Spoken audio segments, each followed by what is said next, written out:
ઉમરસાડી દરિયા કિનારે અટલ બ્રિજની પેટર્ન મુજબ પેડેસ્ટલ વોકવે બ્રિજનું નાણામંત્રી કનુભાઈ દેસાઈના હસ્તે ઉદ્ઘાટન કરાયું। પારડી, વલસાડ, વાપી, દમણ, સેલવાસ સહિત દૂર દૂરથી પર્યટકો મુલાકાત લેતા સ્થાનિકોને રોજગારીની તકો મળી। ટુરિઝમ ક્ષેત્રે વિકાસ કરી નવું નજરાણુંના રૂપમાં બ્રિજનું લોકાર્પણ કરતા સમગ્ર દક્ષિણ ગુજરાતના લોકો અહીં પધારી રહ્યા છે હોવાનું જણાવતા મંત્રી કનુભાઈ દેસાઈ અને સાંસદ ધવલ પટેલ। પારડી તાલુકાના ઉમરસાડી દરિયા કિનારે પેડેસ્ટલ વોકવે બ્રિજનું નાણામંત્રી કનુભાઈ દેસાઈના હસ્તે આજરોજ સાંજે સાંસદ ધવલ પટેલ, કલેક્ટર ભવ્ય વર્મા, એસપી યુવરાજસિંહ જાડેજા, વલસાડ જિલ્લા ભાજપ પ્રમુખ હેમંતભાઈ કંસારાની ઉપસ્થિતિમાં ઉદ્ઘાટન કરવામાં આવ્યું હતું। ઉમરસાડી દેસાઈવાડ દરિયા કિનારે આવેલ જેટકો સબસ્ટેશન પાસે 126 મીટર લાંબા પેડેસ્ટલ કેબલ બ્રિજ ₹9.50 કરોડના ખર્ચે તૈયાર કરવામાં આવ્યો છે। અમદાવાદ સાબરમતી નદી ઉપર અટલ બ્રિજની પેટર્ન ઉપર ઉમરસાડી દેસાઈવાડ ગામની ખાડી ઉપર 26 ફૂટ ઊંચાઈએ બ્રિજ તૈયાર કરવામાં આવ્યો છે। અહીં માત્ર પગપાળા દરિયા કિનારા તરફ જઈ શકે તે રીતે નાના પોલ મૂકી બ્રિજ તૈયાર કરવામાં આવ્યો છે। બ્રિજને પેવર બ્લોક લાઇટિંગ સાથે સજ્જ કરતા સુંદર નજારો સાથે વલસાડ જિલ્લામાં વિકસિત હબ તરીકે ઓળખ પામી રહ્યું છે। સાંજના સમયે પર્યટકો સૂર્યાસ્તનો નજારો જોવા તેમજ દરિયામાં મજા માણતા જોવા મળે છે। અહીં લોકો wedding, pre wedding shoot, birthday એનિવર્સરીના શૂટિંગ માટે પણ આવતા હોય છે। પારડી, વલસાડ, વાપી, દમણ, સેલવાસ સહિત દૂર દૂરથી પર્યટકો અહીં મુલાકાત લેતા સ્થાનિકો માટે રોજગારીની તકો ઊભી થવા પામી છે। નાણામંત્રી કનુભાઈ દેસાઈ અને સાંસદ ધવલ પટેલે જણાવ્યું હતું કે ટુરિઝમ ક્ષેત્રે વિકાસ કરી નવું નજરાણુંના રૂપમાં બ્રિજનું લોકાર્પણ કરતા સમગ્ર દક્ષિણ ગુજરાતના લોકો અહીં પધારી રહ્યા છે। વલસાડ જિલ્લા ટુરિઝમ ડેસ્ટિનેશન હબ બન્યું છે। સમગ્ર કાર્યક્રમની રૂપરેખા માર્ગ અને મકાન વિભાગના અધિકારી જતીન પટેલે આપી હતી।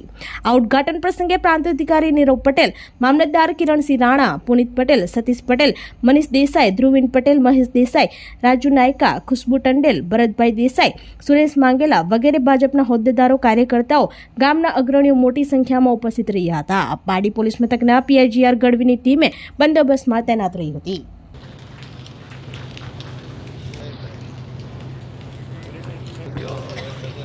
આપણી વચ્ચે મહેન્દ્રભાઈ, આપણી વચ્ચે ધ્રુવીનભાઈ,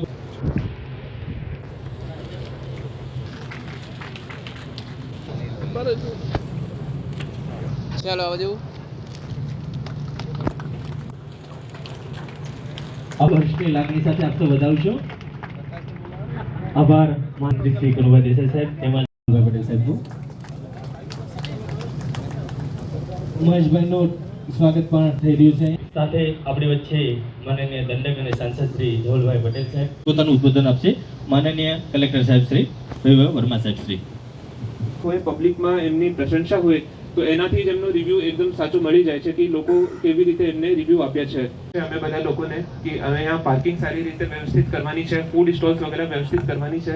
જેટલા પણ લોકો છે બધા લોકો આ બ્રિજને અને આ બ્રિજ ઉપર કેટલી ભીડ એકઠી થાય છે, કેટલા લોકો એને જોવા છેલ્લા 1 મહિનાથી સોશિયલ મીડિયા ઉપર બધા લોકો જોઈ લીધો છે। તો એવું નથી કે આજે લોકો જોશે કે આ બ્રિજ કેવું બન્યું છે, આમાંથી વ્યૂ કેવી રીતે। અહીં ખરેખર ઉદાહરણ છે કે કોઈ પણ એક ડેવલપમેન્ટ પ્રોજેક્ટ હોય રહીને આનું કામ કરે। હવે થોડા જ દિવસમાં આપણે પહેલી કે બીજી તારીખે ઇલેક્શન ડિક્લેર થવાનું છે, ઇલેક્શનમાં જવાના છે। એટલે આપણે એ જોવું જોઈએ કે મોદીજીએ 2001થી ગુજરાતનું સુકાન સંભાળ્યું ત્યારથી આજ રોજ વલસાડ જિલ્લાના નવનિર્મિત વોકવે બ્રિજ ઓફ નાની માછીવાડ ટુ સિસોદના લોકાર્પણ પ્રસંગે ઉપસ્થિત આપણા માનનીય કમિટમેન્ટ મંત્રી ગુજરાત સરકાર રાજુભાઈ મહામંત્રી સ્ટેજ ઉપર સ્થાન લેવા વિનંતી। રાજુભાઈને આભાર સૌનો। અંકિતભાઈને વિનંતી સ્ટેજ પર આવે। અંકિતભાઈ વિનંતી કરીશ કે કામગીરીની ટૂંકી રૂપરેખા આપશે કાર્યવાહ ઇજનેરશ્રી। સમાજનો પણ ખાસ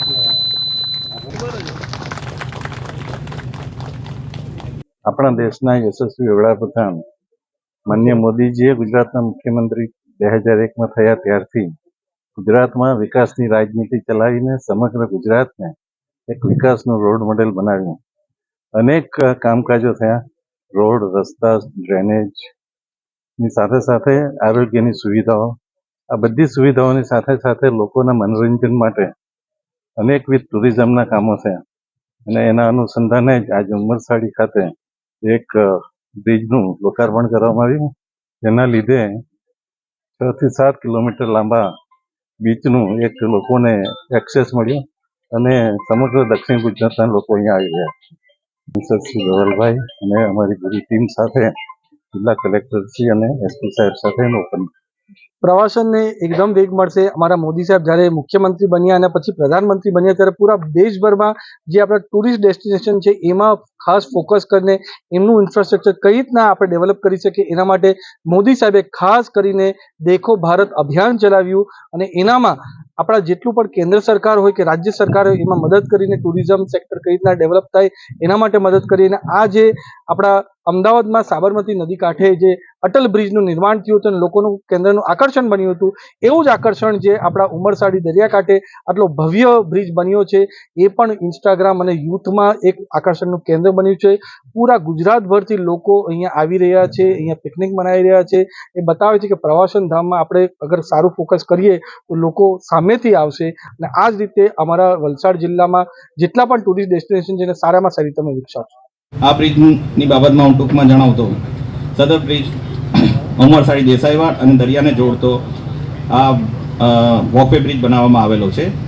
તેને 5.5 મીટર પહોળો તથા 126 મીટર લંબાઈનો છે. સદર બ્રિજની કામગીરી કરવાથી ઉમરસાડી અને પારડી તાલુકામાં વલસાડ જિલ્લાના અન્ય ગામોને પણ આયરા રમણીય દરિયાને જોડતો ખૂબ જ ટૂંકો રસ્તો મળી ગયો છે, જેના લીધે આપણું ટુરિઝમ પણ ડેવલપ થશે. તથા આ મારી એટલી વિનંતી છે સદર સુંદર દરિયા કિનારાને આપના આવવાથી ઘણું લાભ થશે. એટલે હું આ પ્રસંગે જિલ્લાના બધા જ નાગરિકોને તથા આપ સૌને આવકારું છું.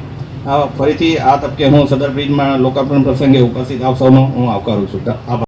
આપણી સંકલ્પ ન્યૂઝ ચેનલને સબસ્ક્રાઇબ અને લાઇક કરો, બેલ આઇકન દબાવો જેથી આવનાર ન્યૂઝ અપડેટ્સની નોટિફિકેશન આપના મોબાઈલ પર સૌથી પહેલા પહોંચે.